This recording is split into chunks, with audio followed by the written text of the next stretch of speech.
สบายดีพี่น้องทุกผู้ทุกคนเนาะมื้อนี้มาหาแหนงหน่อไม้เพื่อเอาไปแกงเนาะพี่น้องเนาะอันนี้มันเจ็บใหญ่เอาเด้อนี่คนหาแหนงหน่อไม้อยู่ก็มีอยู่นอมันหั่นแต่เฮาสิเอาเมียนแกงมื้อหน้ามื้อนี้หาเอาแต่แหนงมันเห็นว่ามีหลายแหน่กอไผ่มันสำหรับกอไผ่กับแม่นของเฮาปลูกเองเด้อพี่น้องเด้ออยู่สวนหลังบ้านเนาะ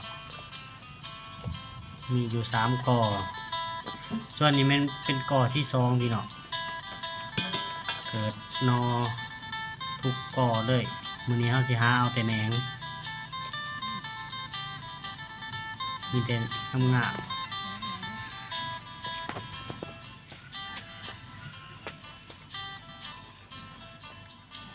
ก้อนนี้แห้งลายและแกงอยู่ทุกทิศพี่น้องอันนี้แม่นอยู่ข้างเพื่อนบ่าวสุรชัยเองเด้อพี่น้องเด้อ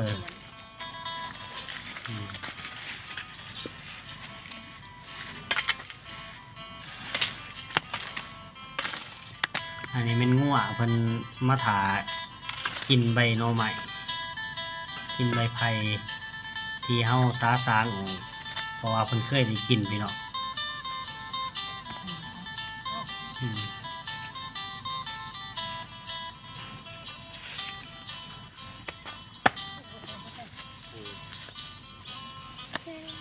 สำหรับยานางก็แม่นทางเฮาปลูกเองเนาะอยู่หลังเฮือนเนาะ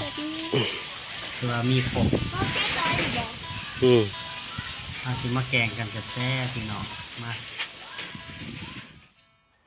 พี่น้องมาเด้อ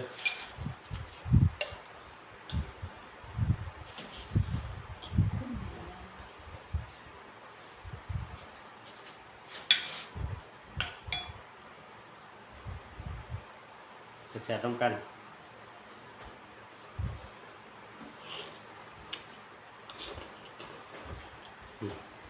เอาเจียว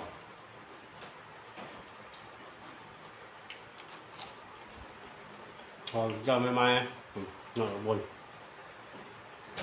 นี่ตัวด้วง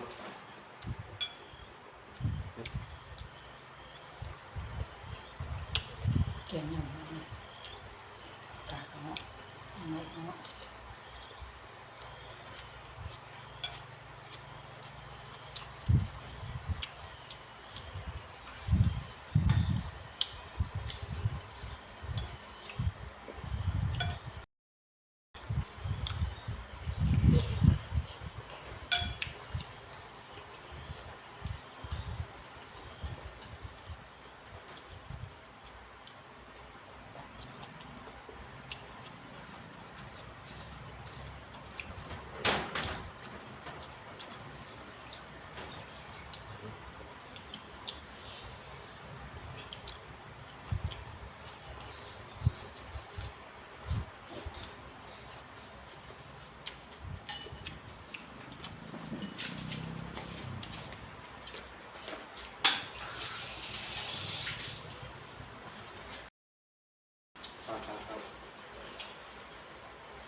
หมูครับ